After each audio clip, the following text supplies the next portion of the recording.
yang Anda sebut penyelewengan demokrasi dimaksudkan untuk memuluskan satu putaran.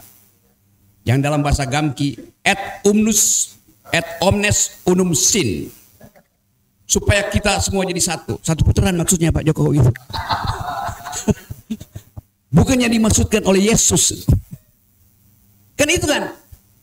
Jadi sebetulnya yang kalau kita kan anak Gamki, saya membayangkan ketika Yesus membagi-bagi BLT di Danau Galilea, 2 roti dipecah, 2 ikan, kan itu ada sejarahnya.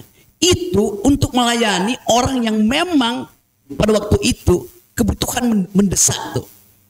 Yang diundang cuma 20 orang, tiba-tiba ada 200, makin 1000 orang. Yesus pusing bagaimana caranya tuh. Dia manfaatkan wisdom yang dia peroleh dari Allah Bapaknya tuh. Dia bagi dan orang, itu juga BLT yang dibagi oleh Yesus. Tapi itu BLT rohani. Yang sekarang ada BLT politik tuh. Saya pakai idiom itu tuh karena Anda bilang sebut Anda Gamki tadi. Saya membaca teologi Kristiani di situ. Jadi yang dimaksud dengan memberikan kesejahteraan itu dasarnya adalah kebutuhan jujur, bukan manipulasi. BLT itu memanipulasi tuh. Kenapa manipulasi?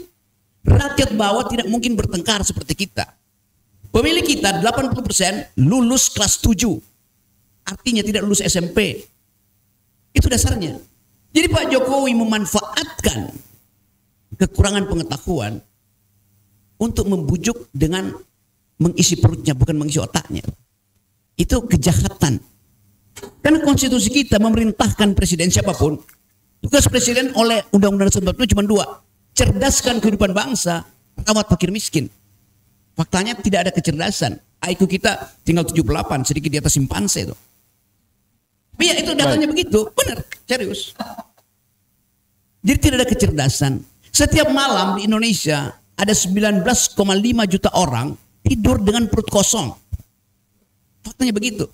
Jadi Jokowi gagal memenuhi 2 tugas utama dia tuh. Kecerdasan tidak muncul, kelaparan menjadi-jadi itu. Itu namanya perbuatan tercelah. Itu pintu masuk pertama untuk pemaksulan. Jadi masuk akal kalau pemaksulan. Itu dasarnya. Jadi kepentingan kita di sini adalah menguji argumen-argumen yang masih membela Jokowi, termasuk argumen dari Gerakan 98 yang besok akan berkumpul untuk mendeklarasikan bahwa Jokowi berhasil. Beda antara Jakarta dan Sumatera Utara. Itu dasarnya begitu kan. Jadi kecemasan kita lihat bahwa pasti akan ada kekacauan, akan ada konfrontasi akan terjadi karena ini soal value, soal moral itu kan. Chaos akan terjadi prediksinya, Bang. Iya, apalagi kan semuanya akhirnya bermain isu tuh. Teman-teman saya yang aktif 98 juga terpecah kok. Dasarnya apa? Dasarnya adalah jumlah BLT yang mereka terima dalam bentuk dolar. Oke.